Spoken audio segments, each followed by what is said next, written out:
براءة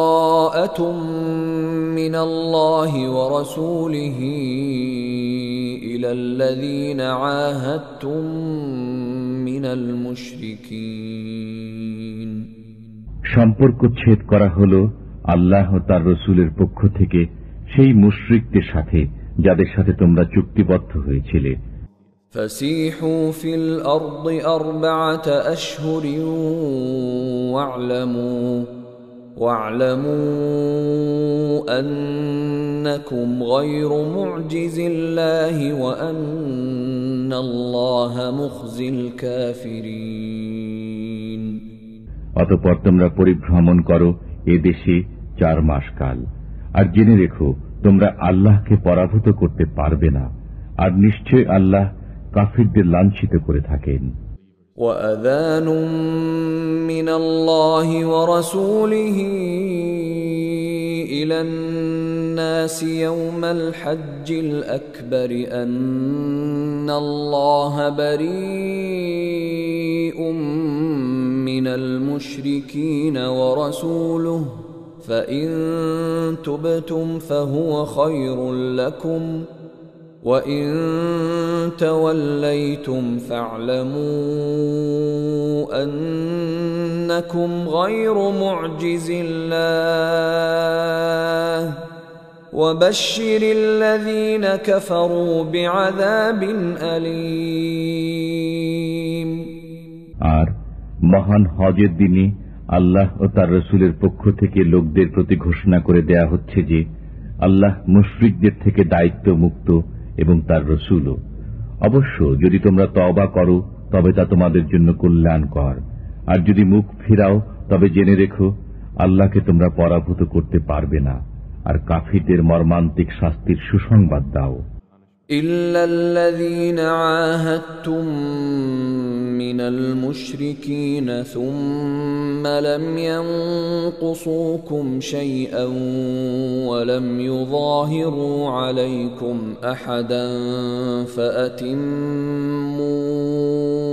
إليهم عهدهم إلى مدتهم إن الله يحب المتقين তবে যে মুশরিকদের সাথে তোমরা চুক্তিবদ্ধ অতঃপর যারা তোমাদের ব্যাপারে কোনো ত্রুটি করেনি এবং তোমাদের বিরুদ্ধে কাউকে সাহায্য করেনি, তাদের সাথে কৃত চুক্তিকে তাদের দেয়া মেয়াদ পর্যন্ত পূর্ণ করো। অবশ্যই আল্লাহ সাবধানীদের পছন্দ করেন। فَإِذَا انسَلَخَ الْأَشْهُرُ الْحُرُمُ فَاقْتُلُوا الْمُشْرِكِينَ حَيْثُ وَجَدتُّمُوهُمْ وَخُذُوهُمْ وَاحْصُرُوهُمْ وَاقْعُدُوا لَهُمْ كُلَّ مَرْصَدٍ فَإِن تَابُوا وَأَقَامُوا الصَّلَاةَ وَآتَوُا الزَّكَاةَ فَخَلُّوا سَبِيلَهُمْ ইন্নাল্লাহ গফুরুর রহিম। অতঃপর নিষিদ্ধ মাস অতিবাহিত হলে মুশরিকদের হত্যা করো যেখানে তাদের পাও, তাদের বন্দী করো এবং অবরোধ করো, আর প্রত্যেক ঘাঁটিতে তাদের সন্ধানে ওঁত পেতে বসে থাকো। কিন্তু যদি তারা তওবা করে, নামাজ কায়েম করে, যাকাত আদায় করে, তবে তাদের পথ ছেড়ে দাও। নিশ্চয়ই আল্লাহ অতি ক্ষমাশীল, পরম দয়ালু। وَإِنْ أَحَدٌ مِّنَ الْمُشْرِكِينَ اسْتَجَارَكَ فَأَجِرْهُ حَتَّى يَسْمَعَ كَلَامَ اللَّهِ ثُمَّ أَبْلِغْهُ مَأْمَنَهُ ذَلِكَ بِأَنَّهُمْ قَوْمٌ لَّا يَعْلَمُونَ। আর মুশরিকদের কেউ যদি তোমার কাছে আশ্রয় প্রার্থনা করে তবে তাকে আশ্রয় দেবে যাতে সে আল্লাহর কালাম শুনতে পায়, অতঃপর তাকে তার নিরাপদ স্থানে পৌঁছে দেবে। এটি এজন্য যে এরা জ্ঞান রাখে না। كيف يكون للمشركين عهد عند الله وعند رسوله إلا الذين عاهدتم عند المسجد الحرام فما استقاموا لكم فاستقيموا لهم ইন্নাল্লাহা ইউহিব্বুল মুত্তাকিন।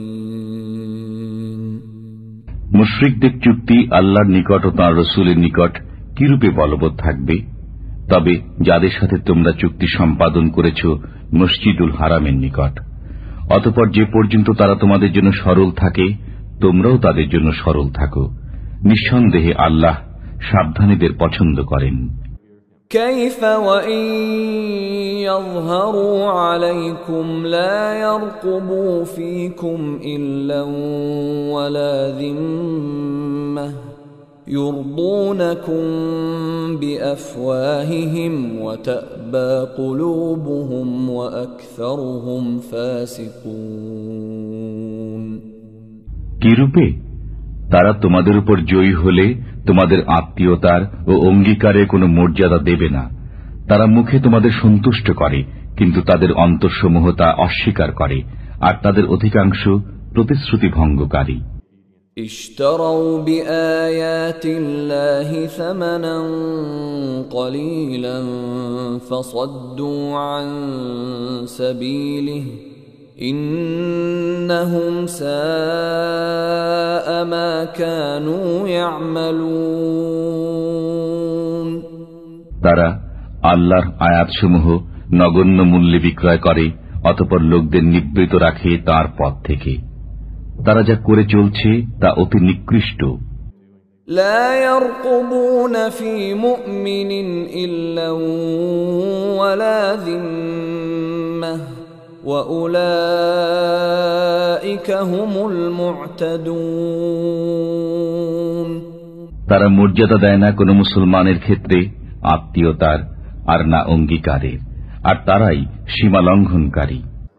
فإن تابوا وأقاموا الصلاة وآتوا الزكاة فإخوانكم في الدين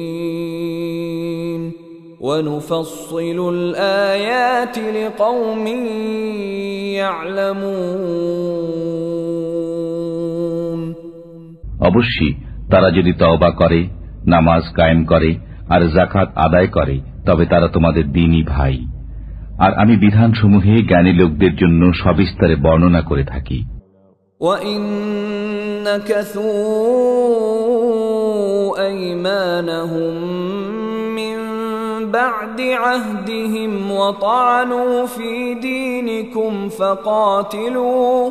فقاتلوا أئمة الكفر إنهم لا أيمان لهم لعلهم ينتهون।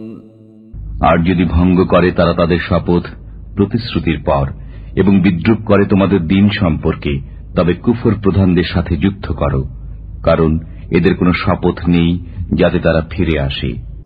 ألا تقاتلون قوما نكثوا أيمانهم وهموا بإخراج الرسول وهم بدؤوكم أول مرة أتخشونهم فالله أحق أن تخشوه إن كنتم مؤمنين।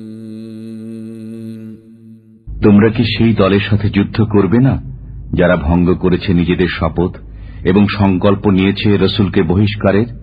আর এরাই প্রথম তোমাদের সাথে বিবাদের সূত্রপাত করেছে। তোমরা কি তাদের ভয় করো? অথচ তোমাদের ভয়ের অধিকতর যোগ্য হলেন আল্লাহ, যদি তোমরা মুমিন হও। قاتلوهم يعذبهم الله بأيديكم ويخزهم وينصركم عليهم ويشف صدور قوم مؤمنين। যুদ্ধ করো ওদের সাথে, আল্লাহ তোমাদের হস্তে তাদের শাস্তি দেবেন, তাদের লাঞ্ছিত করবেন, তাদের বিরুদ্ধে তোমাদের জয়ী করবেন এবং মুসলমানদের অন্তরসমূহ শান্ত করবেন। ويذهب غيظ قلوبهم ويتوب الله على من يشاء والله عليم حكيم এবং তাদের মনের ক্ষোভ দূর করবেন, আর আল্লাহ যার প্রতি ইচ্ছা ক্ষমাশীল হবেন। আল্লাহ সর্বজ্ঞ প্রজ্ঞাময়। أم حسبتم أن تتركوا ولما يعلم الله الذين جاهدوا منكم ولم يتخذوا من دون الله ولا رسوله ولا المؤمنين وليجة والله خبير بما تعملون। তোমরা কি মনে করো যে তোমাদের ছেড়ে দেওয়া হবে এমনি, যতক্ষণ না আল্লাহ জেনে নেবেন তোমাদেরকে যুদ্ধ করেছে এবং কে আল্লাহ, তার রসুল ও মুসলমানদের ব্যতীত অন্য কাউকে অন্তরঙ্গ বন্ধুরূপে গ্রহণ করা থেকে বিরত রয়েছে? আর তোমরা যা করো সে বিষয়ে আল্লাহ সবিশেষ অবহিত। ما كان للمشركين أن يعمروا مساجد الله شاهدين على أنفسهم بالكفر أولئك حبطت أعمالهم وفي النار هم خالدون। মুশরিকরা যোগ্যতা রাখে না আল্লাহর মসজিদ আবাদ করার, যখন তারা নিজেরাই নিজেদের কুফরির স্বীকৃতি দিচ্ছে। এদের আমল বরবাদ হবে এবং এরা আগুনে স্থায়ীভাবে বসবাস করবে। إنما يعمر مساجد الله من آمن بالله واليوم الآخر وأقام الصلاة وآتى الزكاة ولم يخش إلا الله فعسى أولئك أن يكونوا من المهتدين।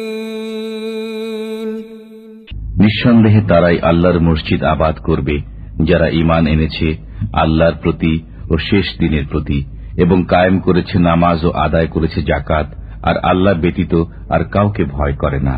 অতএব আশা করা যায় তারা হিদায়াত প্রাপ্তদের অন্তর্ভুক্ত হবে। أجعلتم سقاية الحاج وعمارة المسجد الحرام كمن آمن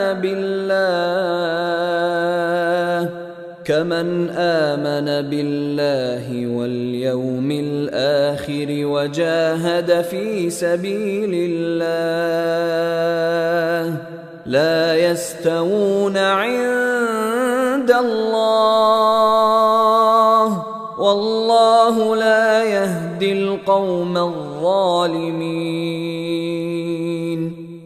তোমরা কি হাজীদের পানি সরবরাহ ও মসজিদুল হারাম আবাদকরণকে সেই লোকের সমান মনে করো যে ঈমান রাখে আল্লাহ ও শেষ দিনের প্রতি এবং যুদ্ধ করেছে আল্লাহর রাহে? এরা আল্লাহর দৃষ্টিতে সমান নয়, আর আল্লাহ জালিম লোকদের হিদায়াত করেন না। الذين آمنوا وهاجروا وجاهدوا في سبيل الله بأموالهم وأنفسهم أعظم درجة عند الله وأولئك هم الفائزون। যারা ঈমান এনেছে, দেশ ত্যাগ করেছে এবং আল্লাহর রাহে নিজেদের মাল ও জান দিয়ে জিহাদ করেছে, তাদের বড় মর্যাদা রয়েছে আল্লাহর কাছে, আর তারাই সফল কাম। يبشرهم ربهم برحمة منه ورضوان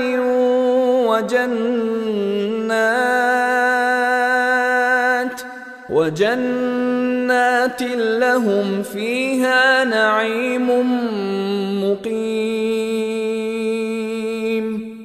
তাদের সুসংবাদ দিচ্ছেন তাদের পরওয়ারদিগার স্বীয় দয়া ও সন্তোষের এবং জান্নাতের, যেখানে আছে তাদের জন্য স্থায়ী শান্তি।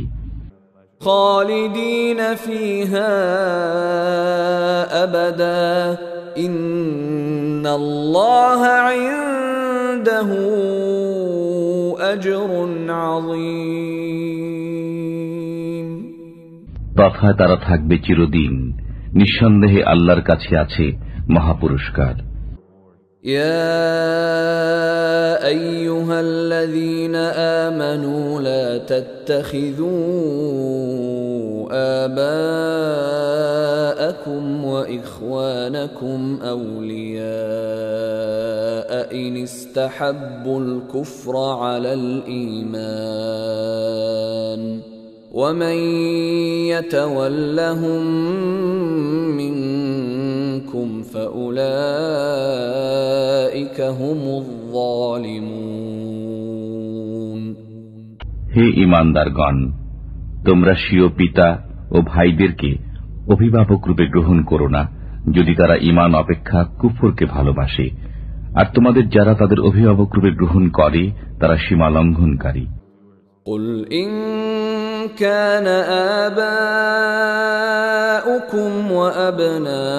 وأبناؤكم وإخوانكم وأزواجكم وعشيرتكم وأموال اقترفتموها وتجارة تخشون كسادها ومساكن ترضونها أحب إليكم من الله ورسوله وجهاد في سبيله فتربصوا حتى يأتي الله بأمره والله لا يهدي القوم الفاسقين বলো, তোমাদের নিকট যদি তোমাদের পিতা, তোমাদের সন্তান, তোমাদের ভাই, তোমাদের পত্নী, তোমাদের গোত্র, তোমাদের অর্জিত ধন সম্পদ, তোমাদের ব্যবসা যা বন্ধ হয়ে যাওয়ার ভয় করো এবং তোমাদের বাসস্থান যাকে তোমরা পছন্দ করো,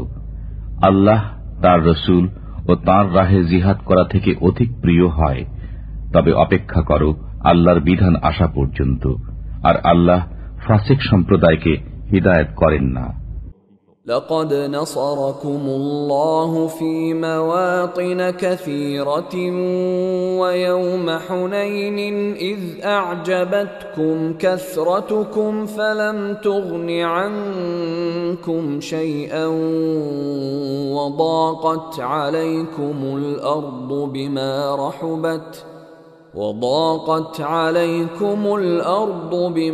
رحبت ثم وليتم مدبرين আল্লাহ তোমাদের সাহায্য করেছেন অনেক ক্ষেত্রে, এবং হুনাইনের দিনে যখন তোমাদের সংখ্যাধিক্য তোমাদের প্রফুল্ল করেছিল, কিন্তু তা তোমাদের কোনো কাজে আসেনি, এবং পৃথিবী প্রশস্ত হওয়া সত্ত্বেও তোমাদের জন্য সংকুচিত হয়েছিল। অতঃপর পৃষ্ঠ প্রদর্শন করে পলায়ন করেছিলে। ثم أنزل الله سكينته على رسوله وعلى المؤمنين وأنزل جنودا لم تروها وعذب الذين كفروا وذلك جزاء الكافرين তারপর আল্লাহ নাজিল করেন নিজের পক্ষ থেকে সান্ত্বনা তার রসুল ও মুমিনদের প্রতি, এবং অবতীর্ণ করেন এমন সেনাবাহিনী যাদের তোমরা দেখতে পাওনি, আর শাস্তি প্রদান করেন কাফিরদের, এবং এটি হল কাফিরদের কর্মফল। ثم يتوب الله من بعد ذلك على من يشاء والله غفور رحيم এরপর আল্লাহ যাদের প্রতি ইচ্ছা তওবার তৌফিক দেবেন, আর আল্লাহ অতীব ক্ষমাশীল, পরম দয়ালু। يا أيها الذين آمنوا إنما المشركون نجس فلا يقربوا المسجد الحرام بعد عامهم هذا وإن خفتم عيلة فسوف يغنيكم الله من فضله إن شاء إن الله عليم حكيم. হে ঈমানদারগণ, মুশরিকরা তো অপবিত্র, সুতরাং এ বছরের পর তারা যেন মসজিদুল হারামের নিকট না আসে। আর যদি তোমরা দারিদ্র্যের আশঙ্কা করো, তবে আল্লাহ চাইলে নিজ করুণায় ভবিষ্যতে তোমাদের অভাব মুক্ত করে দেবেন। নিঃসন্দেহে আল্লাহ সর্বজ্ঞ, প্রজ্ঞাময়। قاتلوا الذين لا يؤمنون بالله ولا باليوم الآخر ولا يحرمون ما حرم الله ورسوله ولا يدينون دين الحق من الذين أوتوا الكتاب حتى يعطوا الجزية عن يد وهم صاغرون. তোমরা যুদ্ধ করো আহলে কিতাবের ওই লোকদের সাথে যারা আল্লাহ রোজ হাসরে ঈমান রাখে না, আল্লাহ ও তার রাসূল যা হারাম করে দিয়েছেন তা হারাম করে না এবং গ্রহণ করে না সত্য ধর্ম, যতক্ষণ না করজোরে তারা জিজিয়া প্রদান করে। وقالت اليهود عزير ابن الله وقالت النصارى المسيح ابن الله ذلك قولهم بأفواههم يضاهئون قول الذين كفروا من قبل قاتلهم الله أنى يؤفكون. ইহুদিরা বলে উজাইর আল্লাহর পুত্র এবং নাসারারা বলে মসিহ আল্লাহর পুত্র। এ হচ্ছে তাদের মুখের কথা। এরা পূর্ববর্তী কাফিরদের মতো কথা বলে। আল্লাহ এদের ধ্বংস করুন, এরা কোন উল্টো পথে চলে যাচ্ছে। اتخذوا أحبارهم ورهبانهم أربابا من دون الله والمسيح ابن مريم وما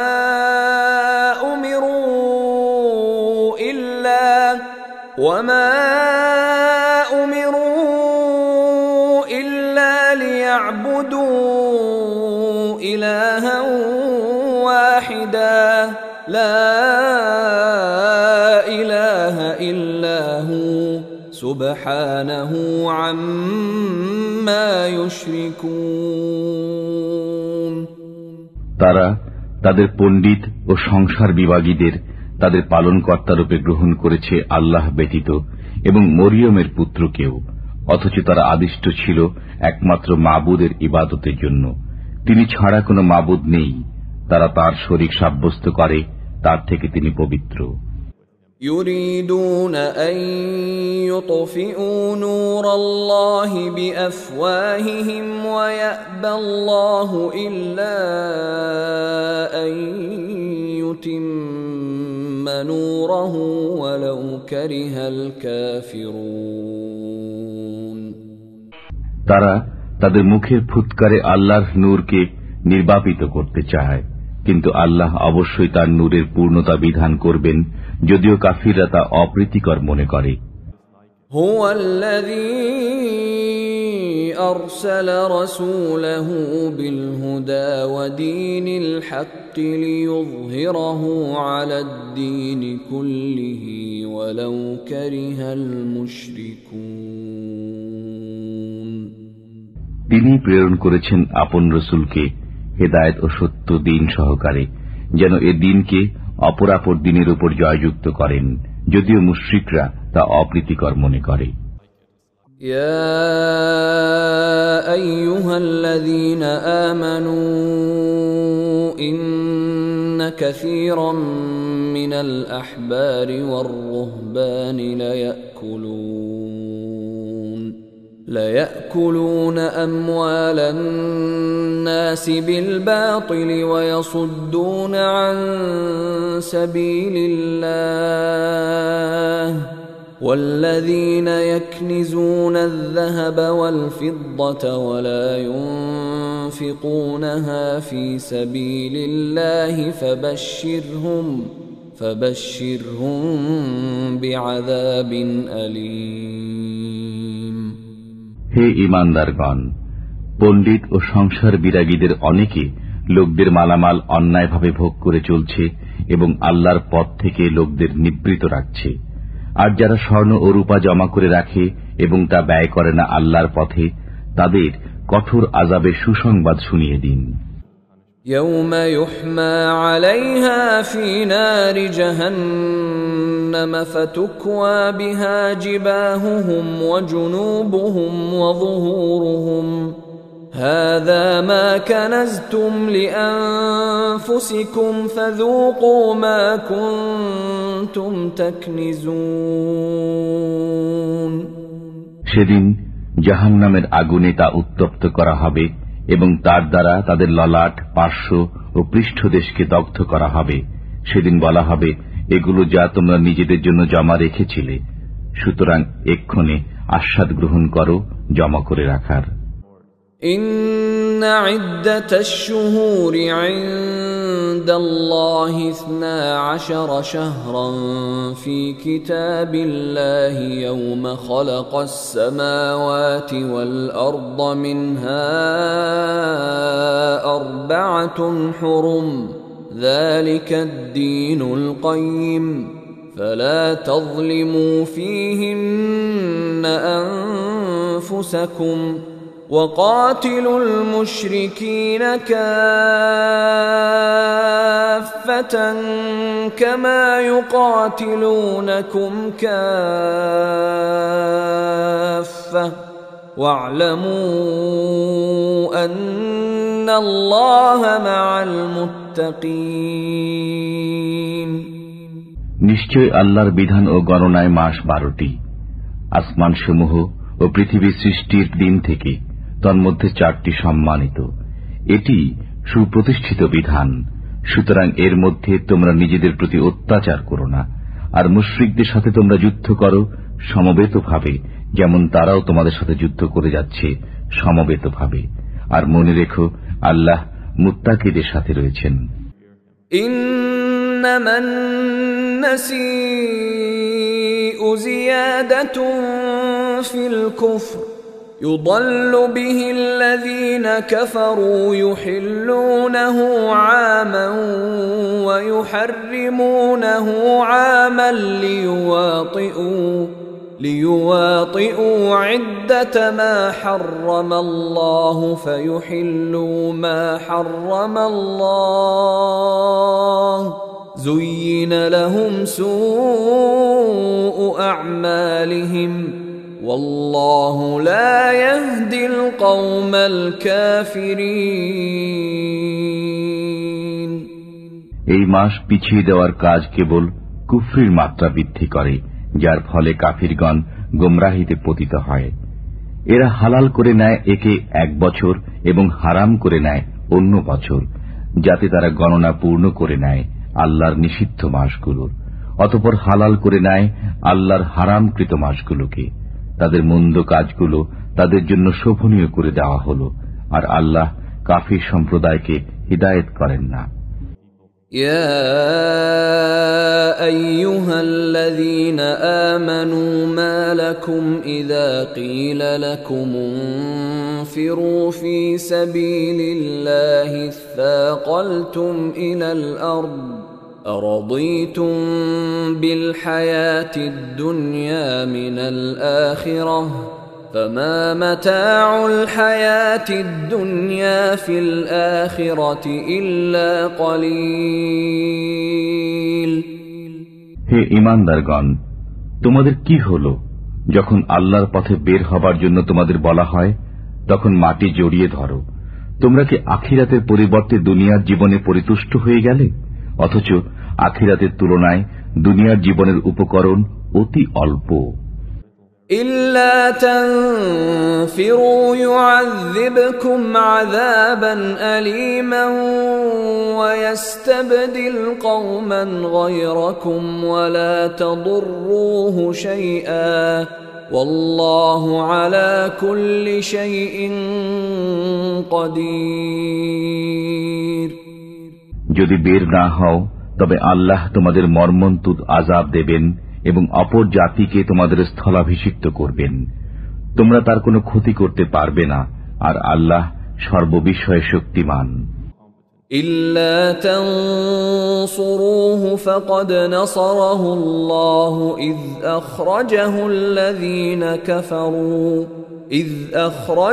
الذين كفروا ثاني اثنين إذ هما في الغار إذ يقول لصاحبه لا تحزن إن الله معنا فأنزل الله سكينته عليه وأيده بجنود لم تروها وجعل كلمة الذين كفروا السفلى وكلمة الله هي العليا والله عزيز حكيم।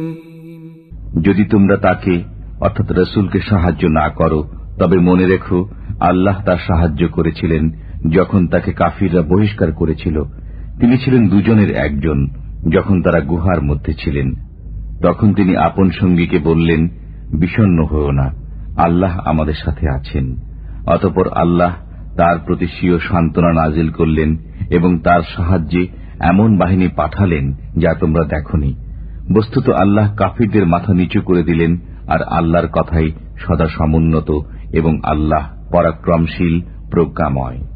انفروا خفافا وثقالا وجاهدوا بأموالكم وأنفسكم في سبيل الله ذلكم خير لكم إن كنتم تعلمون। তোমরা বের হয়ে পড়ো স্বল্প বা প্রচুর সরঞ্জামের সাথে এবং জিহাদ করো আল্লাহর পথে নিজেদের মাল ও জান দিয়ে। এটি তোমাদের জন্য অতি উত্তম যদি তোমরা বুঝতে পারো। لو كان عرضا قريبا وسفرا قاصدا لاتبعوك ولكن بعدت عليهم الشقة وسيحلفون بالله لو استطعنا لخرجنا معكم يهلكون أنفسهم والله يعلم إنهم لكاذبون। যদি আশু লাভের সম্ভাবনা থাকত এবং যাত্রাপথ সংক্ষিপ্ত হতো তবে তারা অবশ্যই আপনার সহযাত্রী হতো, কিন্তু তাদের নিকট যাত্রাপথ সুদীর্ঘ মনে হল। আর তারা এখনই শপথ করে বলবে, আমাদের সাধ্য থাকলে অবশ্যই তোমাদের সাথে বের হতাম। এরা নিজেরাই নিজেদের বিনষ্ট করছে, আর আল্লাহ জানেন যে এরা মিথ্যাবাদী। আফাল্লাহু আনকা লিমা আযিনতা লাহুম হাত্তা ইয়াতাবায়্যানা লাকাল্লাযীনা সাদাকু ওয়া তা'লামাল কাযিবিন। আল্লাহ আপনাকে ক্ষমা করুন। আপনি কেন তাদের অব্যাহতি দিলেন যে পর্যন্ত না আপনার কাছে পরিষ্কার হয়ে যেত কারা সত্যবাদী এবং জেনে নিতেন মিথ্যাবাদীদের। لا يستأذنك الذين يؤمنون بالله واليوم الآخر أن يجاهدوا بأموالهم وأنفسهم والله عليم بالمتقين। আল্লাহ রোজ কিয়ামতের প্রতি যাদের ঈমান রয়েছে তারা মাল ও জান দ্বারা জিহাদ করা থেকে আপনার কাছে অব্যাহতি কামনা করবে না, আর আল্লাহ সাবধানীদের ভালো জানেন। إنما يستأذنك الذين لا يؤمنون بالله واليوم الآخر وارتابت قلوبهم فهم في ريبهم يترددون। নিঃসন্দেহে তারাই আপনার কাছে অব্যাহতি চায় যারা আল্লাহ রোজ কিয়ামতে ঈমান রাখে না এবং তাদের অন্তর সন্দেহগ্রস্ত হয়ে পড়েছে, সুতরাং সন্দেহের আবর্তে তারা ঘুরপাক খেয়ে চলছে।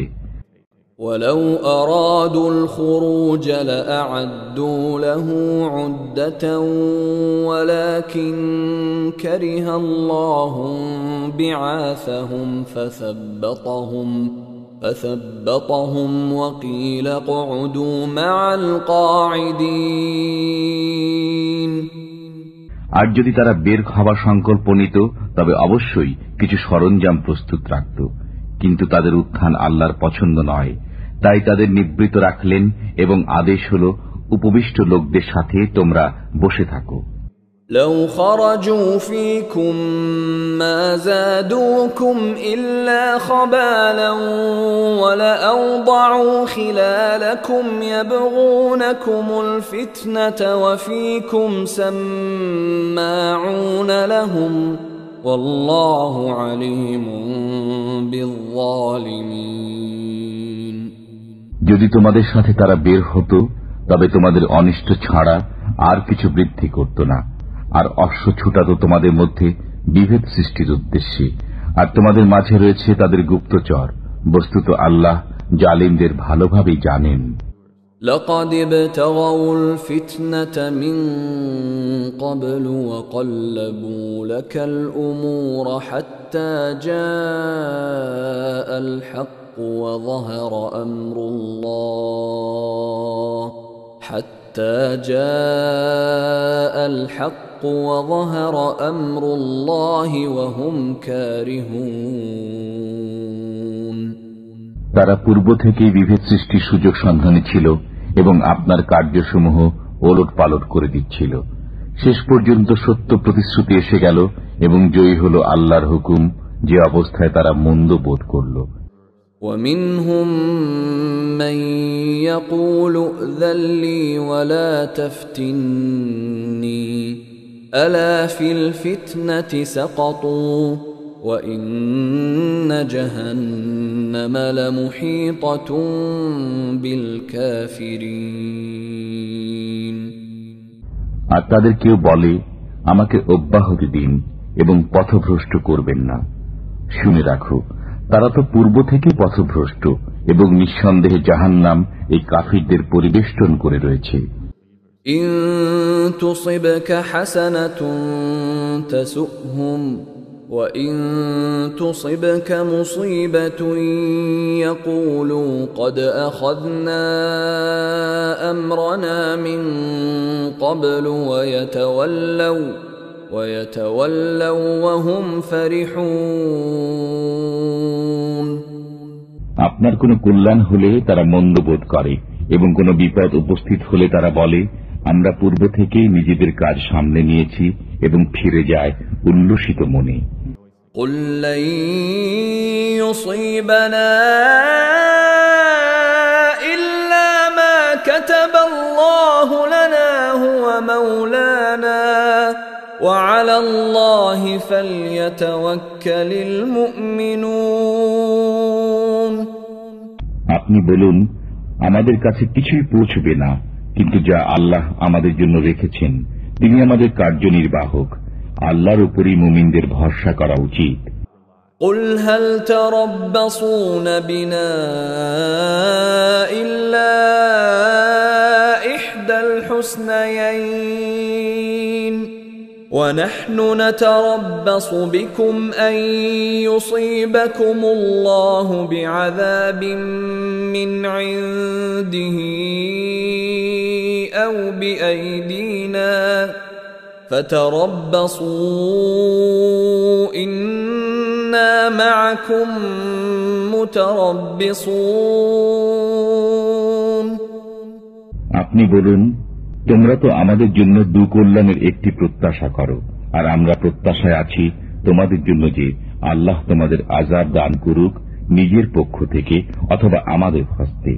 সুতরাং তোমরা অপেক্ষা করো, আমরাও তোমাদের সাথে অপেক্ষমান। قل أنفقوا طوعا أو كرها لن يتقبل منكم إنكم كنتم قوما فاسقين আপনি বলুন, তোমরা ইচ্ছায় অর্থ ব্যয় করো বা অনিচ্ছায়, তোমাদের থেকে তা কখনো কবুল হবে না, তোমরা নাফরমানের দল। وما منعهم أن تقبل منهم نفقاتهم إلا أنهم كفروا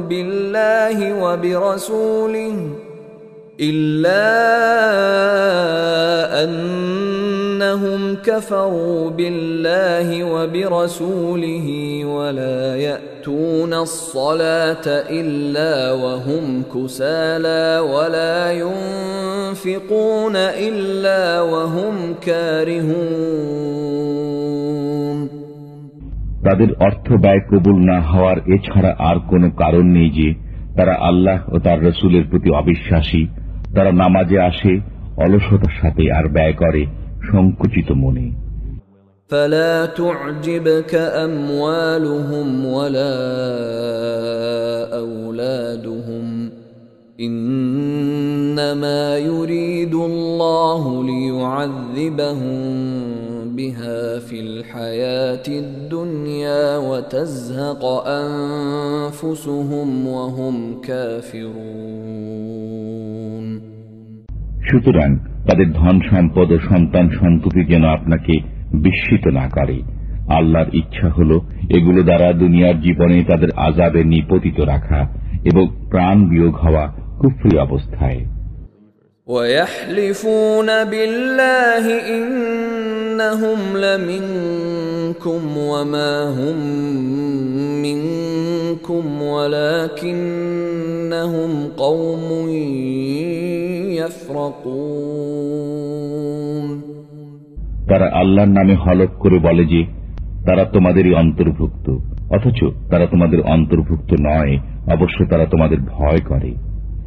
لو يجدون ملجأ أو مغارات أو مدخلا لولوا إليه وهم يجمحون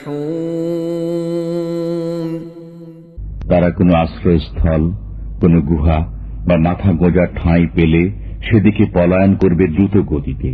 ومنهم من يلمزك في الصدقات فإن أعطوا منها رضوا وإن لم يعطوا منها إذا هم يسخطون তাদের মধ্যে এমন লোক রয়েছে যারা সদকা বন্টনে আপনাকে দোষারোপ করে, এর থেকে কিছু পেলে সন্তুষ্ট হয় এবং না পেলে বিক্ষুব্ধ হয়।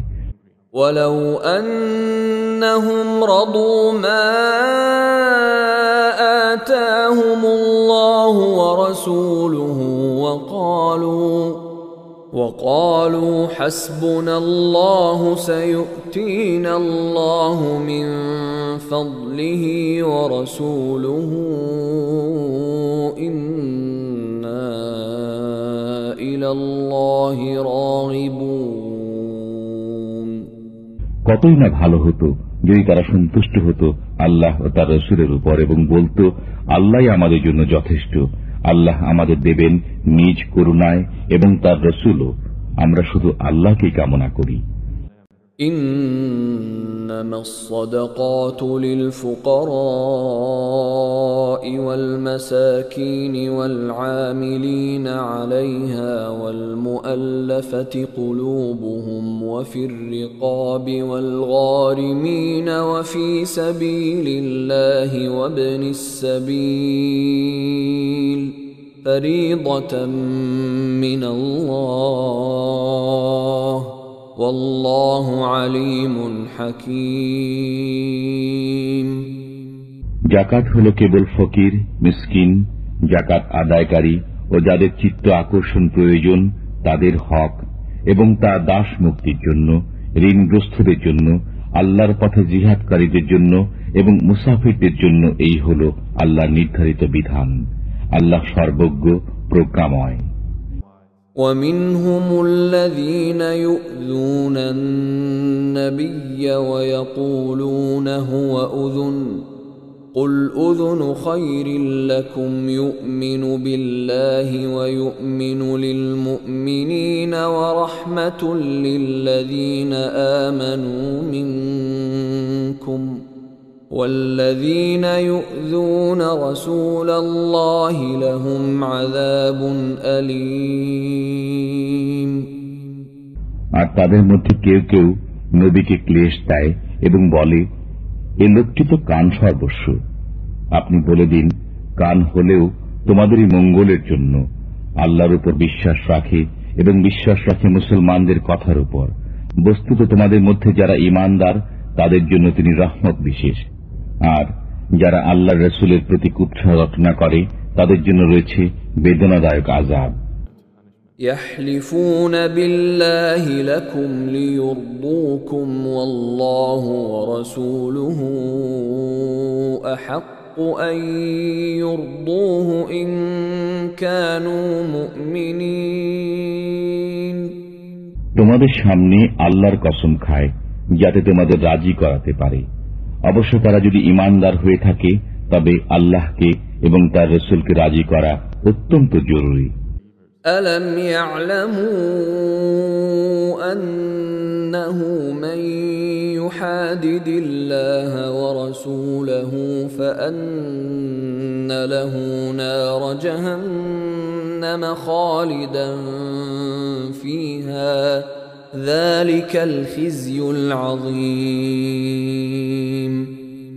তারা কি একথা জেনে নেয়নি যে আল্লাহর সাথে এবং তার রাসূলের সাথে যে মোকাবিলা করে তার জন্য নির্ধারিত রয়েছে দোজখ, তাতে সবসময় থাকবে। এটি হল মহা অপমান। يحذر المنافقون أن تنزل عليهم سورة تنبئهم بما في قلوبهم قل استهزئوا إن الله مخرج ما تحذرون। মুনাফিকরা এ ব্যাপারে ভয় করে যে মুসলমানদের উপর না এমন কোন সূরা নাজিল হয় যাতে তাদের অন্তরের গোপন বিষয় অবহিত করা হবে।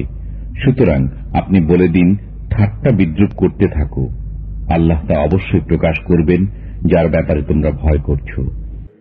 وَلَئِن سَأَلْتَهُمْ لَيَقُولُنَّ إِنَّمَا كُنَّا نَخُوضُ وَنَلْعَبُ قُلْ أَبِاللَّهِ وَآيَاتِهِ وَرَسُولِهِ كُنتُمْ تَسْتَهْزِئُونَ। আর যদি তুমি তাদের কাছে জিজ্ঞেস করো তবে তারা বলবে, আমরা তো কথার কথা বলছিলাম এবং কৌতুক করছিলাম। আপনি বলুন, তোমরা কি আল্লাহর সাথে, তার হুকুম আহকামের সাথে এবং তার রাসূলের সাথে ঠাট্টা করছিলে?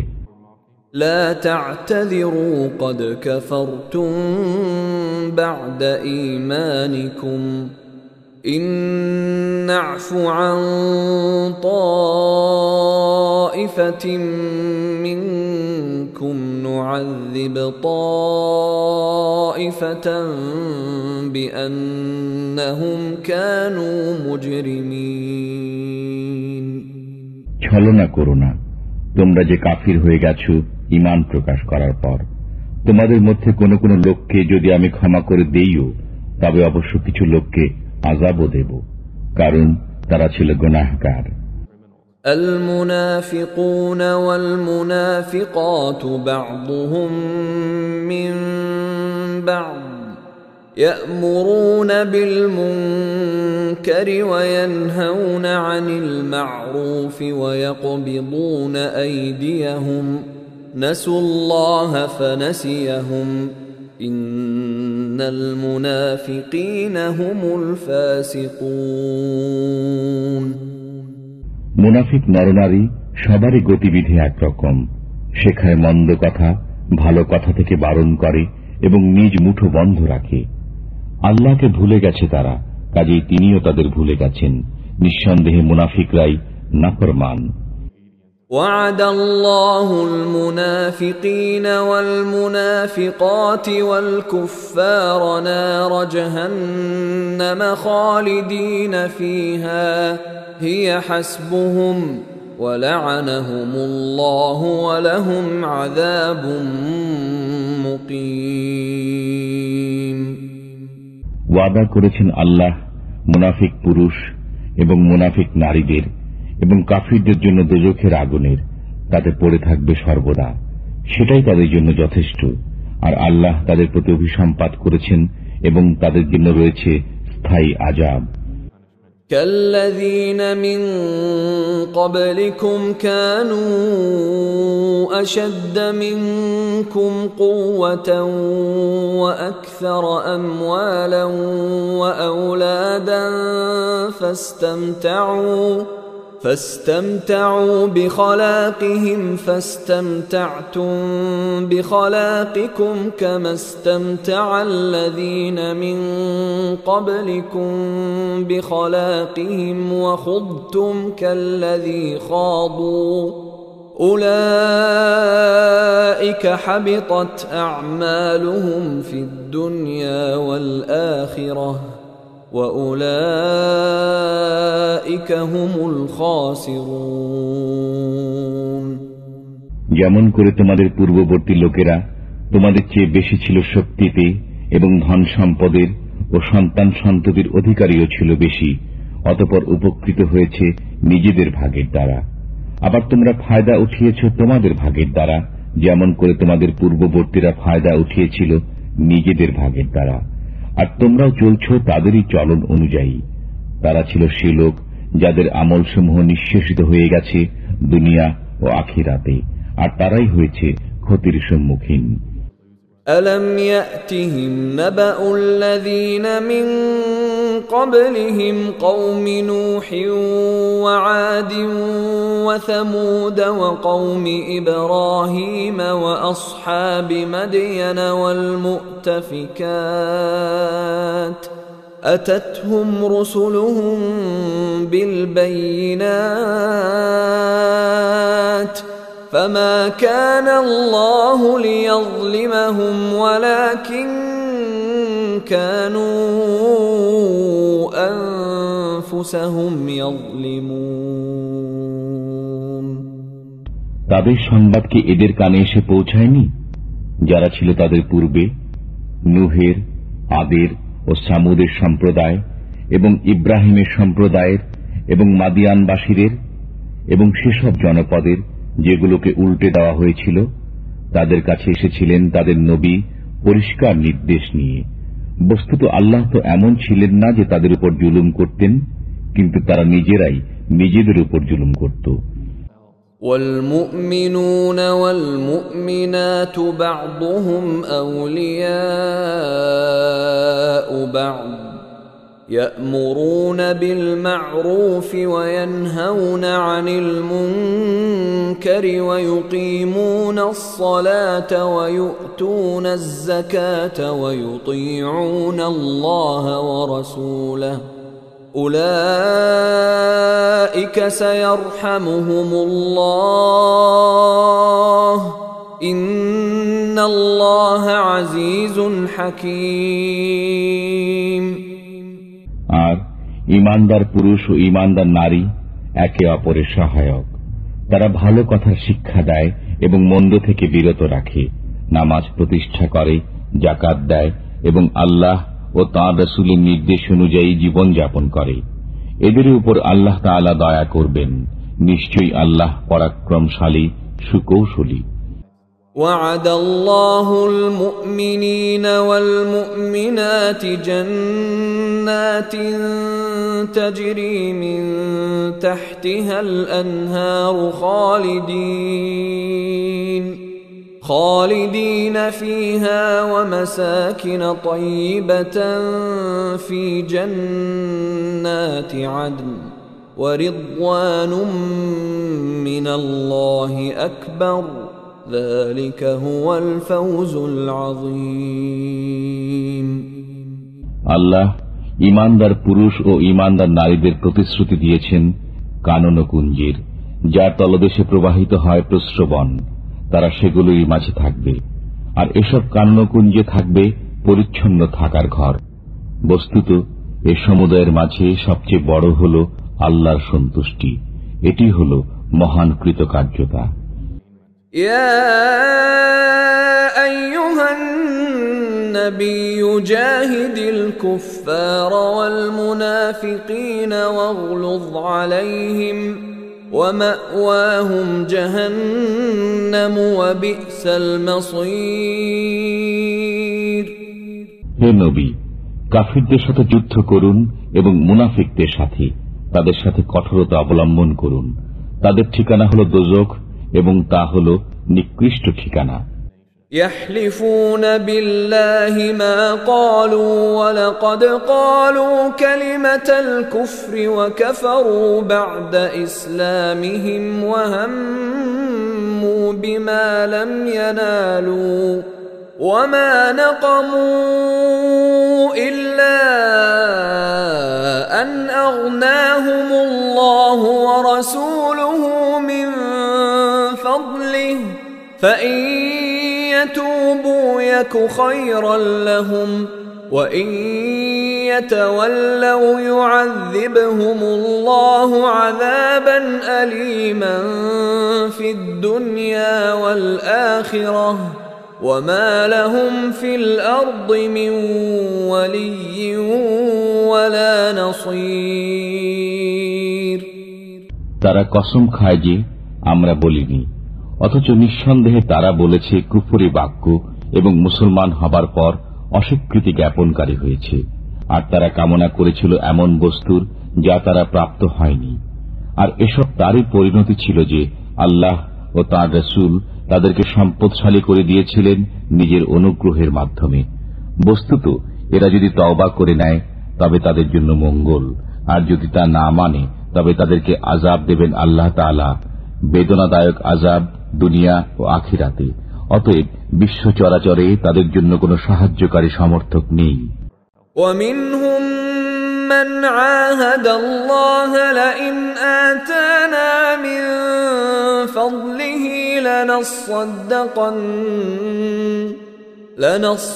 لنصدقن ولنكونن من الصالحين। তাদের মধ্যে কেউ কেউ রয়েছে যারা আল্লাহ তাআলার সাথে ওয়াদা করেছিল যে তিনি যদি আমাদের প্রতি অনুগ্রহ দান করেন তবে অবশ্যই আমরা ব্যয় করব এবং সৎকর্মীদের অন্তর্ভুক্ত হয়ে থাকব। فَلَمَّا آتَاهُم مِّن فَضْلِهِ بَخِلُوا بِهِ وَتَوَلَّوْا وَهُم مُّعْرِضُونَ। অতঃপর যখন তাদেরকে স্বীয় অনুগ্রহের মাধ্যমে দান করা হয় তখন তাতে কার্পণ্য করেছে এবং কৃত ওয়াদা থেকে ফিরে গিয়েছে তা ভেঙে দিয়ে। فأعقبهم نفاقا في قلوبهم إلى يوم يلقونه بما أخلفوا الله ما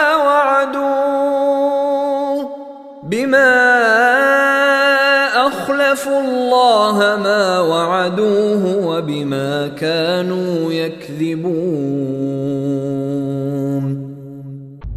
তারপর এরই পরিণতিতে তাদের অন্তরে কপটতা স্থান করে নিয়েছে সেদিন পর্যন্ত যেদিন তারা তাঁর সাথে গিয়ে মিলবে। তা এজন্য যে তারা আল্লাহর সাথে কৃত ওয়াদা লঙ্ঘন করেছিল এবং এজন্য যে তারা মিথ্যা কথা বলত। ألم يعلموا أن الله يعلم سرهم ونجواهم وأن الله علام الغيوب। তারা কি জেনে নেয়নি যে আল্লাহ তাদের রহস্য ও সলা পরামর্শ সম্পর্কে অবগত এবং আল্লাহ খুব ভালো করে জানেন সমস্ত গোপন বিষয়। الذين يلمزون المطوعين من المؤمنين في الصدقات والذين لا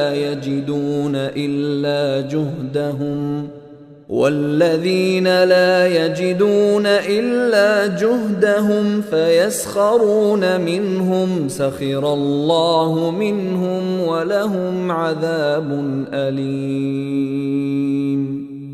সে সমস্ত লোক যারা ভৎসনা বিদ্রুপ করে সেসব মুসলমানদের প্রতি যারা মন খুলে দান খয়রাত করে এবং তাদের প্রতি যাদের কিছুই নেই শুধুমাত্র নিজেদের পরিশ্রম লব্ধ বস্তু ছাড়া, তারপর তাদের প্রতি ঠাট্টা করে। আল্লাহ তাদের প্রতি ঠাট্টা করেছেন এবং তাদের জন্য রয়েছে বেদনাদায়ক আযাব। استغفر لهم أو لا تستغفر لهم إن تستغفر لهم 70 مرة فلن يغفر الله لهم ذلك بأنهم كفروا بالله ورسوله والله لا يهدي القوم الفاسقين তুমি তাদের জন্য ক্ষমা প্রার্থনা করো আর না করো। যদি তুমি তাদের জন্য 70 বার ক্ষমা প্রার্থনা করো, তথাপি কখনই তাদেরকে আল্লাহ ক্ষমা করবেন না। তা এজন্য যে তারা আল্লাহকে এবং তার রসুলকে অস্বীকার করেছে। বস্তুত আল্লাহ নাফরমানদেরকে পথ দেখান না। فرح المخلفون بمقعدهم خلاف رسول الله وكرهوا أن يجاهدوا بأموالهم وأنفسهم في سبيل الله وقالوا لا تنفروا في الحر قل نار جهنم أشد حرا لو كانوا يفقهون পেছনে থেকে যাওয়া লোকেরা আল্লাহর রসুল থেকে বিচ্ছিন্ন হয়ে বসে থাকতে পেরে আনন্দ লাভ করেছে, আর জান ও মালের দ্বারা আল্লাহর রাহে জিহাদ করতে অপছন্দ করেছে এবং বলেছে, এই গরমের মধ্যে অভিযানে বের হয়েও না। বলে দাও, উত্তাপে জাহান্নামের আগুন প্রচণ্ডতম, যদি তাদের বিবেচনা শক্তি থাকত। فليضحكوا قليلا وليبكوا كثيرا جزاء بما كانوا يكسبون অতএব তারা সামান্য হেসে নিক এবং তারা তাদের কৃতকর্মের বদলাতে অনেক বেশি কাঁদবে।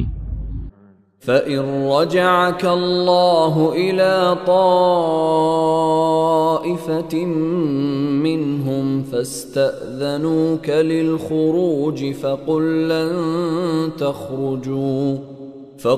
لن تخرجوا معي أبدا ولن تقاتلوا معي عدوا إنكم رضيتم بالقعود أول مرة فاقعدوا مع الخالفين বস্তুত আল্লাহ যদি তোমাকে তাদের মধ্য থেকে কোন শ্রেণী বিশেষের দিকে ফিরিয়ে নিয়ে যান এবং অতঃপর তারা তোমার কাছে অভিযানে বেরোবার অনুমতি কামনা করে, তবে তুমি বলো যে তোমরা কখনো আমার সাথে বেরোবে না এবং আমার পক্ষ হয়ে কোন শত্রুর সাথে যুদ্ধ করবে না।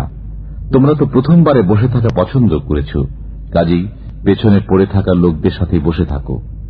ولا تصل على أحد منهم مات أبدا ولا تقم على قبره إنهم كفروا بالله ورسوله وماتوا وهم فاسقون আর তাদের মধ্য থেকে কারো মৃত্যু হলে তার উপর কখনো নামাজ পড়বেন না এবং তার কবরে দাঁড়াবেন না। তারা তো আল্লাহর প্রতি অস্বীকৃতি জ্ঞাপন করেছে এবং রসুলের প্রতিও। বস্তুত তারা নাফরমান অবস্থায় মৃত্যুবরণ করেছে।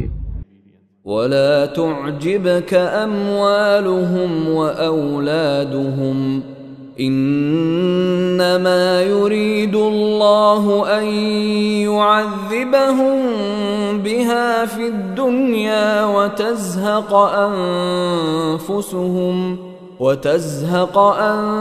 أنفسهم وهم كافرون আর বিস্মিত হয়ো না তাদের ধন সম্পদ ও সন্তান সন্ততির দরুন।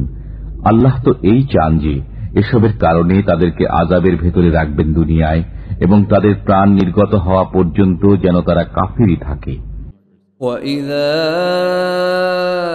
أُنزِلَتْ سُورَةٌ أَنْ آمِنُوا بِاللَّهِ وَجَاهِدُوا مَعَ رَسُولِهِ اسْتَأْذَنَكَ أُولُو الطَّوْلِ مِنْهُمْ وَقَالُوا ذَرْنَا نَكُن مَّعَ الْقَاعِدِينَ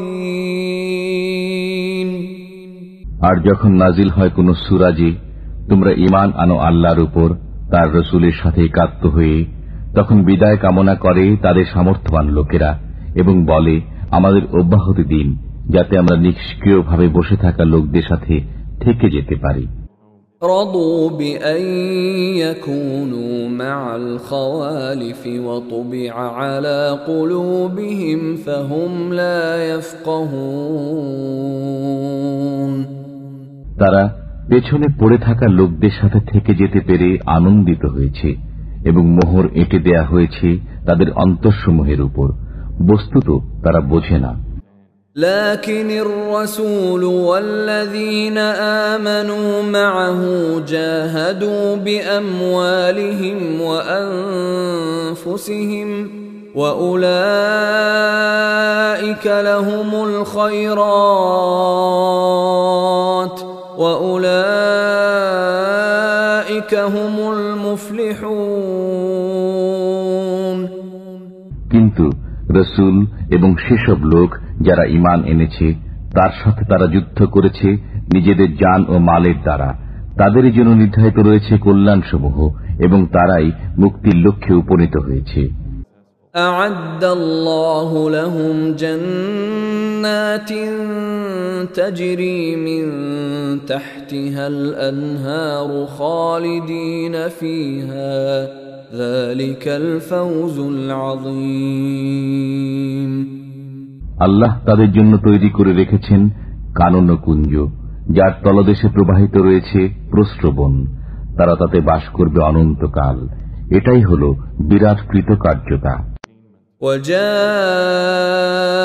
المعذرون من الأعراب ليؤذن لهم وقعد الذين كذبوا الله ورسوله سيصيب الذين كفروا منهم عذاب أليم। আর ছলনাকারী বেদুইন লোকেরা এলো যাতে তাদের অব্যাহতি লাভ হতে পারে এবং নিবৃত থাকতে পারে তাদেরই যারা আল্লাহ ও রসুলের সাথে মিথ্যা বলেছিল। এবার তাদের উপর শীঘ্রই আসবে বেদনাদায়ক আযাব যারা কাফির। ليس على الضعفاء ولا على المرضى ولا على الذين لا يجدون ما ينفقون حرج إذا نصحوا لله ورسوله ما على المحسنين من سبيل والله غفور رحيم। দুর্বল, রুগ্ন, দায়ভার বহনে অসমর্থ লোকদের জন্য কোনো অপরাধ নেই যখন তারা মনের দিক থেকে পবিত্র হবে আল্লাহ ও রসুলের সাথে। নেককারদের উপর অভিযোগের কোনো পথ নেই, আর আল্লাহ হচ্ছেন ক্ষমাকারী, দয়ালু। ولا على الذين إذا ما أتوك لتحملهم قلت لا أجد ما أحملكم عليه تولوا وأعينهم تفيض من الدمع حزنا ألا يجدوا ما ينفقون। আর না আছে তাদের উপর যারা এসেছে তোমার নিকট, যেন তুমি তাদের বাহন দান করো, এবং তুমি বলেছ আমার কাছে এমন কোন বস্তু নেই যে তার উপর তোমাদের সওয়ার করাবো। তখন তারা ফিরে গেছে, অথচ তখন তাদের চোখ দিয়ে অশ্রু বইছিল এ দুঃখে যে তারা এমন কোন বস্তু পাচ্ছে না যা ব্যয় করবে। إنما السبيل على الذين يستأذنونك وهم أغنياء رضوا بأن يكونوا مع الخوالف وطبع الله على قلوبهم فهم لا يعلمون। অভিযোগের পথ তো তাদের ব্যাপারে রয়েছে যারা তোমার নিকট অব্যাহতি কামনা করে, অথচ তারা সম্পদশালী, যারা পেছনে পড়ে থাকা লোকদের সাথে থাকতে পেরে আনন্দিত হয়েছে, আর আল্লাহ মোহর এঁটে দিয়েছেন তাদের অন্তরসমূহে, বস্তুত তারা জানতেও পারেনি। يعتذرون إليكم إذا رجعتم إليهم قل لا تعتذروا لن نؤمن لكم قد نبأنا الله من أخباركم وسيرى الله عملكم ورسوله ثم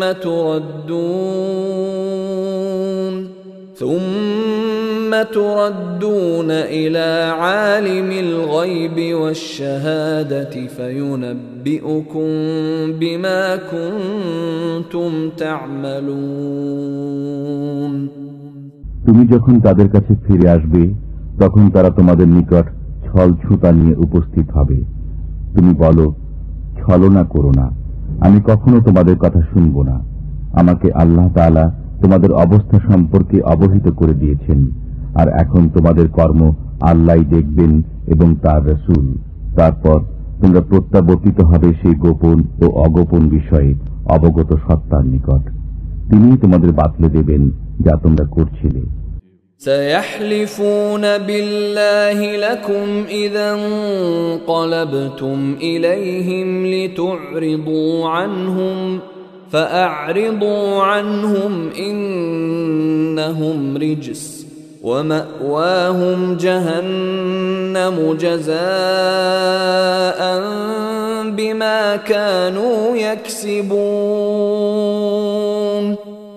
এখন তারা তোমার সামনে আল্লাহর কসম খাবে যখন তুমি তাদের কাছে ফিরে যাবে, যেন তুমি তাদের ক্ষমা করে দাও।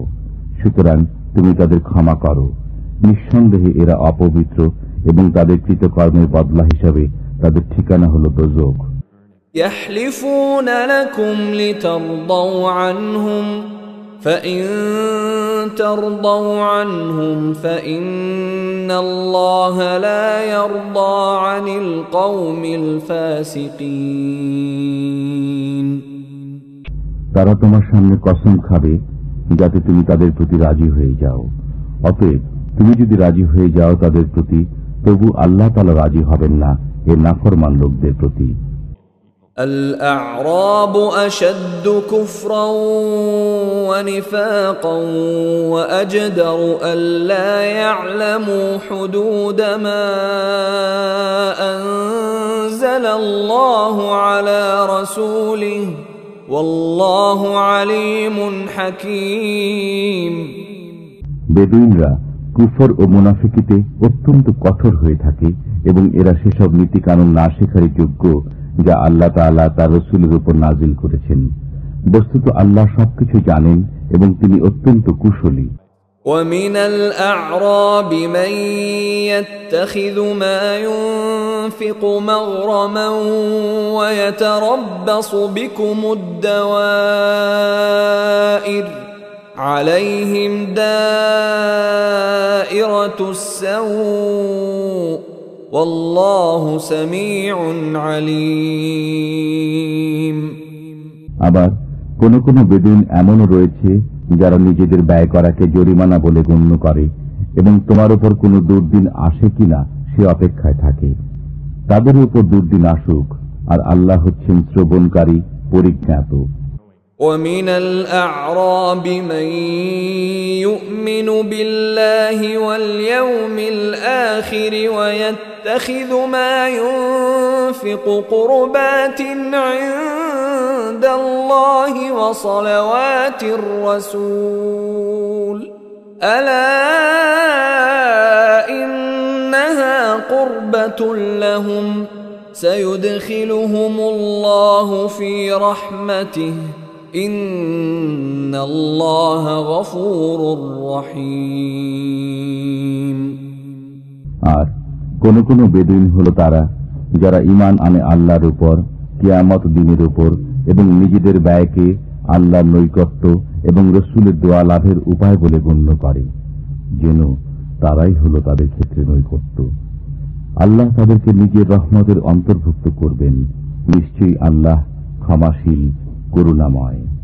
والسابقون الأولون من المهاجرين والأنصار والذين اتبعوهم بإحسان رضي الله عنهم ورضوا عنه رضي الله عنهم ورضوا عنه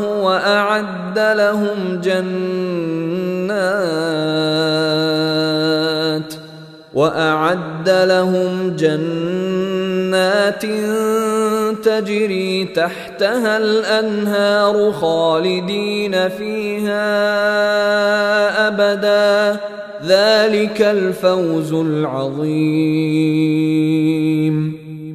আর যারা সর্বপ্রথম হিজরতকারী ও আনসারদের মাঝে পুরাতন এবং যারা তাদের অনুসরণ করেছে, আল্লাহ সে সমস্ত লোকের প্রতি সন্তুষ্ট হয়েছেন এবং তারাও তাঁর প্রতি সন্তুষ্ট হয়েছে। আর তাদের জন্য প্রস্তুত রেখেছেন কানন কুঞ্জ, যার তলদেশ দিয়ে প্রবাহিত প্রস্রবণসমূহ, সেখানে তারা থাকবে চিরকাল। এটাই হল মহান কৃতকার্যতা। وَمِمَّنْ حَوْلَكُمْ مِنَ الْأَعْرَابِ مُنَافِقُونَ وَمِنْ أَهْلِ الْمَدِينَةِ مَرَدُوا عَلَى النِّفَاقِ لَا تَعْلَمُهُمْ نَحْنُ نَعْلَمُهُمْ سَنُعَذِّبُهُمْ مرتين ثم يردون إلى عذاب عظيم। আর কিছু কিছু তোমার আশেপাশের মুনাফিক এবং কিছু লোক মদিনাবাসী কঠোর মুনাফিকিত অনড়, তুমি তাদের জানো না, আমি তাদের জানি। আমি তাদেরকে আযাব দান করব দুবার, তারপর তাদেরকে নিয়ে যাওয়া হবে মহা আযাবের দিকে।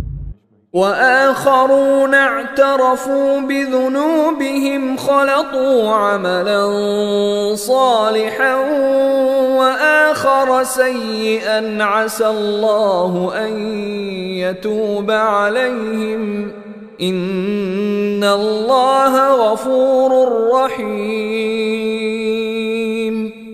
আর কোন কোন লোক রয়েছে যারা নিজেদের পাপ স্বীকার করেছে, তারা নিশ্চিত করেছে একটি নেক কাজ ও অন্য একটি বদ কাজ। শীঘ্রই আল্লাহ হয়তো তাদেরকে ক্ষমা করে দেবেন। নিঃসন্দেহে আল্লাহ ক্ষমাশীল, করুণাময়। خذ من أموالهم صدقة تطهرهم وتزكيهم بها وصل عليهم إن صلاتك سكن لهم والله سميع عليم। তাদের মালামাল থেকে যাকাত গ্রহণ করো, যাতে তুমি সেগুলোকে পবিত্র করতে এবং সেগুলোকে বরকতময় করতে পারো এর মাধ্যমে। আর তুমি তাদের জন্য দোয়া করো, নিঃসন্দেহে তোমার দোয়া তাদের জন্য সান্ত্বনা স্বরূপ। বস্তুত আল্লাহ সবকিছুই শোনেন, জানেন। ألم يعلموا أن الله هو يقبل التوبة عن عباده ويأخذ الصدقات وأن الله هو التواب الرحيم। তারা কি একথা জানতে পারেননি যে আল্লাহ নিজেই স্বীয় বান্দাদের তওবা কবুল করেন এবং যাকাত গ্রহণ করেন? বস্তুত আল্লাহই তওবা কবুলকারী, করুণাময়। وَقُلِ اعْمَلُوا فَسَيَرَى اللَّهُ عَمَلَكُمْ وَرَسُولُهُ وَالْمُؤْمِنُونَ وَسَتُرَدُّونَ إِلَى عَالِمِ الْغَيْبِ وَالشَّهَادَةِ فَيُنَبِّئُكُم بِمَا كُنتُمْ تَعْمَلُونَ। আর তুমি বলে দাও, তোমরা আমল করে যাও, তার পরবর্তীতে আল্লাহ দেখবেন তোমাদের কাজ এবং দেখবেন রসুল ও মুসলমানগণ। তাছাড়া তোমরা শীঘ্রই প্রত্যাবর্তিত হবে তাঁর সান্নিধ্যে, যিনি গোপন ও প্রকাশ্য বিষয়ে অবগত। তারপর তিনি জানিয়ে দেবেন তোমাদেরকে যা করতে। وآخرون مرجون لأمر الله إما يعذبهم وإما يتوب عليهم والله عليم حكيم। আবার অনেক লোক রয়েছে যাদের কাজকর্ম আল্লাহর নির্দেশের উপর স্থগিত রয়েছে। তিনি হয় তাদের আযাব দেবেন, না হয় তাদের ক্ষমা করে দেবেন। বস্তুত আল্লাহ সবকিছুই জ্ঞাত, বিজ্ঞতা সম্পন্ন। والذين اتخذوا مسجدا ضرارا وكفرا وتفريقا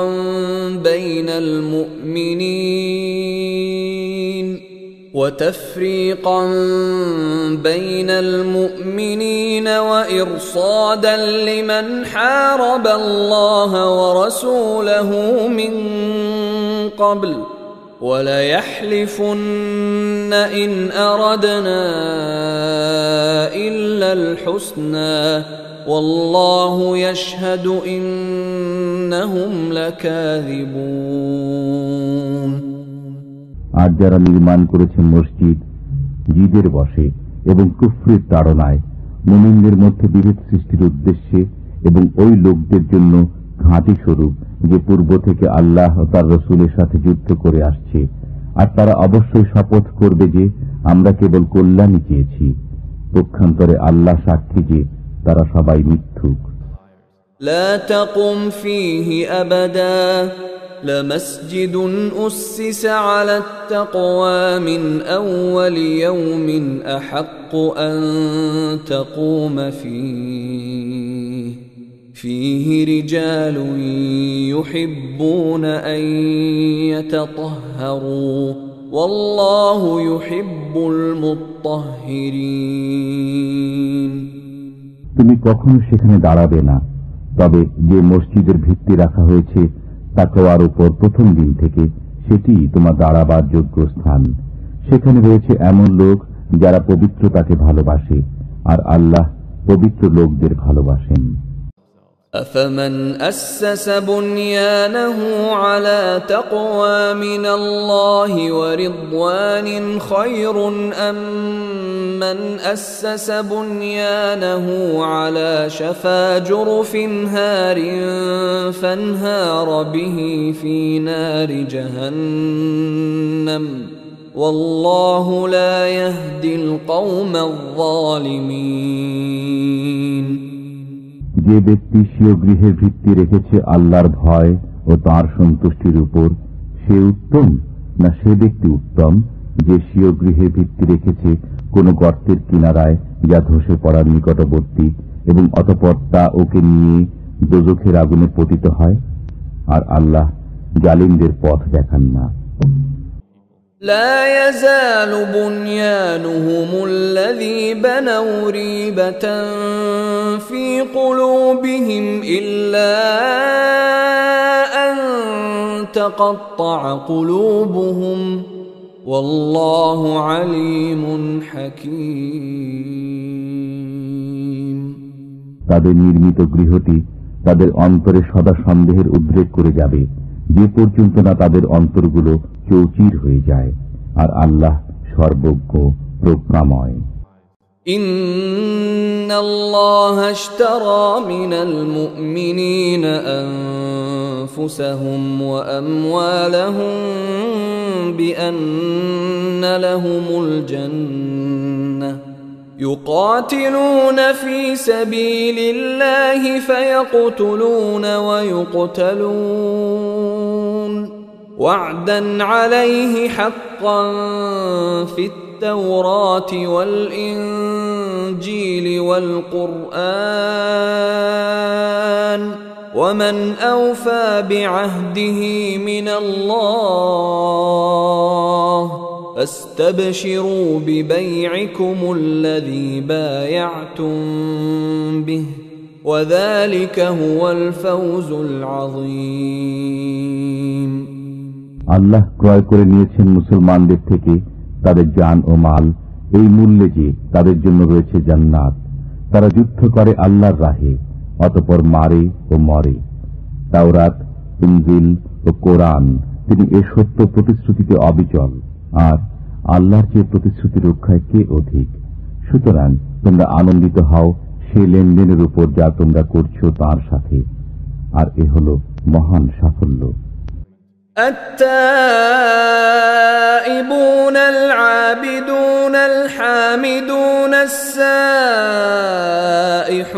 الراكعون الساجدون الآمرون بالمعروف والناهون عن المنكر المنكر والحافظون لحدود الله وبشر المؤمنين তারা তওবাকারী, ইবাদতকারী, শুকরগুজার, দুনিয়ার সাথে সম্পর্ক ছেদকারী, রুকু ও সিজদা আদায়কারী, সৎ কাজের আদেশ দানকারী ও মন্দ কাজ থেকে নিবৃতকারী এবং আল্লাহর দেয়া সীমাসমূহের হেফাজতকারী। বস্তুত সুসংবাদ দাও ঈমানদারদেরকে। ما كان للنبي والذين آمنوا أن يستغفروا للمشركين ولو كانوا أولي قربى من بعد ما تبين لهم أنهم أصحاب الجحيم নবী এবং মুমিনের উচিত নয় মুশরিকদের মাগফিরাত কামনা করা, যদিও তারা আত্মীয় হোক, এ কথা সুস্পষ্ট হওয়ার পর যে তারা দোজখী।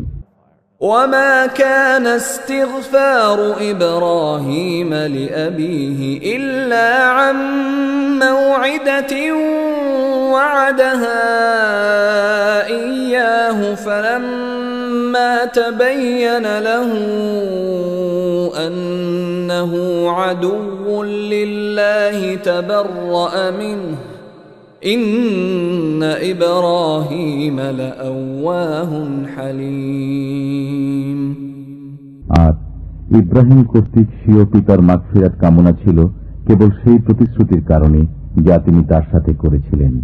অতঃপর যখন তার কাছে এই কথা প্রকাশ পেল যে সে আল্লাহর শত্রু, তখন তার সাথে সম্পর্ক ছিন্ন করে নিলেন। নিঃসন্দেহে ইব্রাহিম ছিলেন বড় কোমল হৃদয়, সহনশীল। وما كان الله ليضل قوما بعد إذ هداهم حتى يبين لهم ما يتقون إن الله بكل شيء عليم আর আল্লাহ কোন জাতিকে হিদায়াত করার পর পথভ্রষ্ট করেন না যতক্ষণ না তাদের জন্য পরিষ্কারভাবে বলে দেন সেসব বিষয় যা থেকে তাদের বেঁচে থাকা দরকার। নিঃসন্দেহে আল্লাহ সব বিষয়ে ওয়াকিফহাল। ইন্নাল্লাহ লাহু মুলকুস সামাওয়াতি ওয়াল আরদ ইউহয়ী ওয়া ইউমীত ওয়া মা লাকুম মিন দুনিল্লাহি মিন ওয়ালিয়্যিন ওয়ালা নাসীর। নিশ্চয় আল্লাহর জন্য আসমানসমূহ ও জমিনের সাম্রাজ্য। তিনি জিন্দা করেন ও মৃত্যু ঘটান, আর আল্লাহ ব্যতীত তোমাদের জন্য কোনো সহায় নেই, কোনো সাহায্যকারীও নেই। لقد تاب الله على النبي والمهاجرين والأنصار الذين اتبعوه في ساعة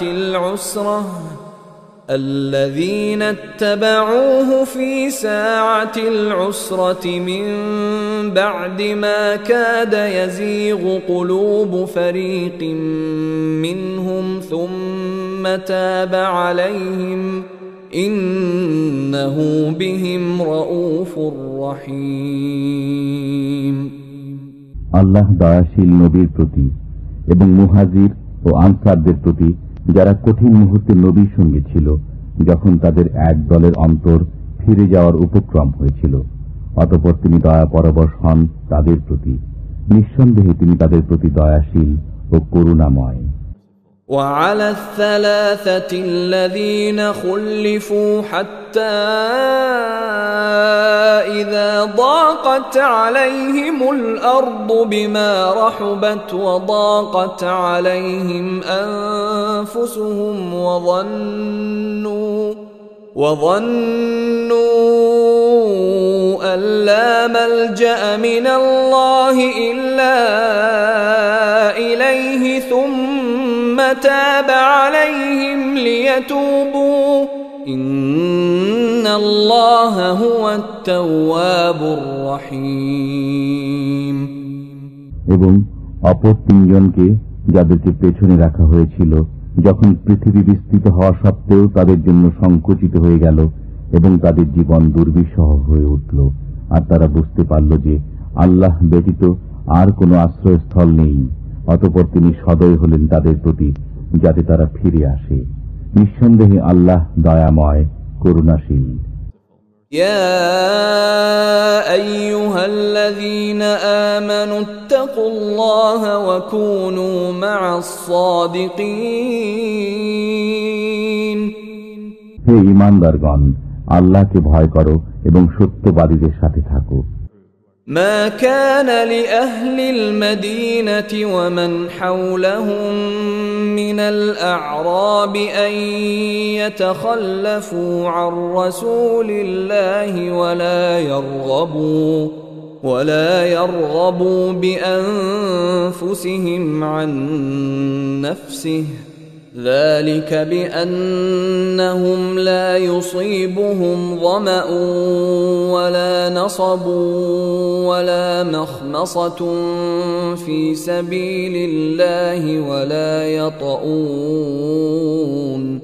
ولا يطؤون موطئا يغيظ الكفار ولا ينالون من عدو نيلا إلا كتب لهم به عمل صالح إن الله لا يضيع أجر المحسنين।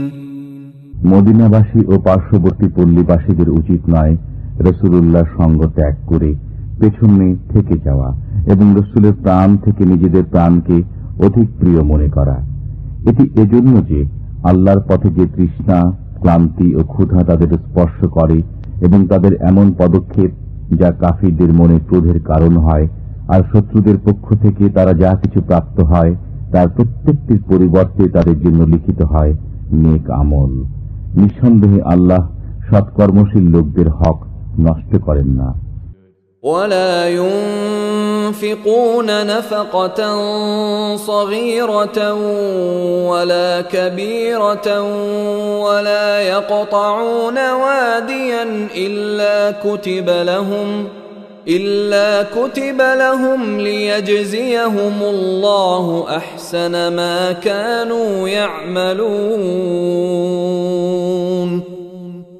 আর তারা অল্প বিস্তর যা কিছু ব্যয় করে, যত প্রান্তর তারা অতিক্রম করে, তার সবই তাদের নামে লেখা হয়, যেন আল্লাহ তাদের কৃতকর্মসমূহের উত্তম বিনিময় প্রদান করেন।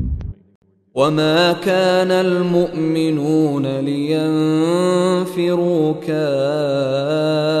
كافة فلولا نفر من كل فرقة منهم طائفة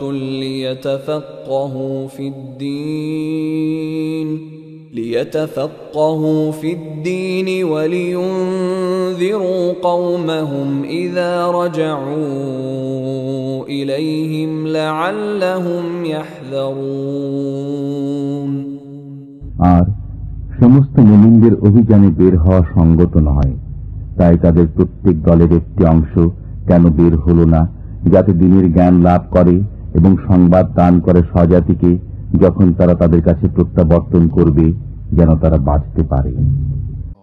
يا أيها الذين آمنوا قاتلوا الذين يلونكم من الكفار وليجدوا فيكم غلظة واعلموا أن الله مع المتقين। হে ঈমানদারগণ, তোমাদের নিকটবর্তী কাফিরদের সাথে যুদ্ধ চালিয়ে যাও এবং তারা তোমাদের মধ্যে কঠোরতা অনুভব করুক, আর জেনে রাখো আল্লাহ মুত্তাকিদের সাথে রয়েছেন।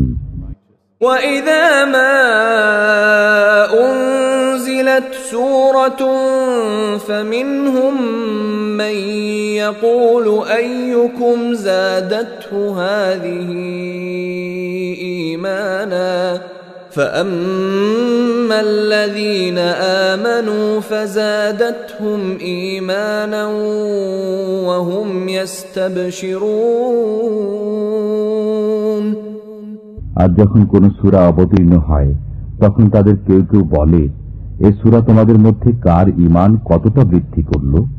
অতএব যারা ঈমানদার, এ সূরা তাদের ঈমান বৃদ্ধি করেছে এবং তারা আনন্দিত হয়েছে। وَأَمَّا الَّذِينَ فِي قُلُوبِهِم مَّرَضٌ فَزَادَتْهُمْ رِجْسًا إِلَى رِجْسِهِمْ وَمَاتُوا وَهُمْ كَافِرُونَ। বস্তুত যাদের অন্তরে ব্যাধি রয়েছে এটি তাদের কলুষের সাথে আরো কলুষ বৃদ্ধি করেছে এবং তারা কাফির অবস্থায় মৃত্যুবরণ করল। أَوَلَا يَرَوْنَ أَنَّهُمْ يُفْتَنُونَ فِي كُلِّ عَامٍ مَّرَّةً أَوْ مَرَّتَيْنِ ثُمَّ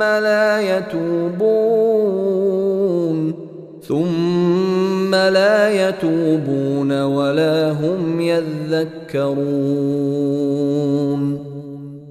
তারা কি লক্ষ্য করে না প্রতি বছর তারা 2-1 বার বিপর্যস্ত হচ্ছে, অথচ তারা একবারও তওবা করে না কিংবা উপদেশ গ্রহণ করে না।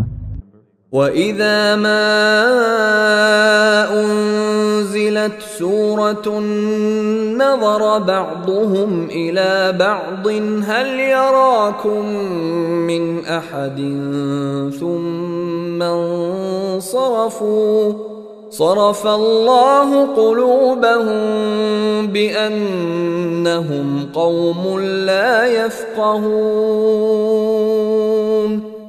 আর যখনই কোন সূরা অবতীর্ণ হয় তখন তারা একে অন্যের দিকে তাকায় যে কোন মুসলমান তোমাদের দেখছে কিনা, অতঃপর সরে পড়ে। আল্লাহ ওদের অন্তরকে সত্য বিমুখ করে দিয়েছেন, নিশ্চয়ই তারা নির্বোধ সম্প্রদায়। لقد جاءكم رسول من أنفسكم عزيز عليه ما عنتم حريص عليكم بالمؤمنين رؤوف رحيم। তোমাদের কাছে এসেছে তোমাদের মধ্য থেকেই একজন রাসূল, তোমাদের দুঃখ কষ্ট তার পক্ষে দুঃসহ, তিনি তোমাদের মঙ্গলকামী, মুমিনদের প্রতি স্নেহশীল, দয়াময়। فَإِن تَوَلَّوْا فَقُلْ حَسْبِيَ اللَّهُ لَا إِلَٰهَ إِلَّا هُوَ عَلَيْهِ تَوَكَّلْتُ وَهُوَ رَبُّ الْعَرْشِ الْعَظِيمِ। এ সত্ত্বেও যদি তারা বিমুখ হয়ে যায় তবে বলে দাও, আল্লাহই আমার জন্য যথেষ্ট, তিনি ব্যতীত আর কোনো বন্দেগী নেই, আমি তাঁরই উপর ভরসা করি এবং তিনিই মহান আরশের অধিপতি।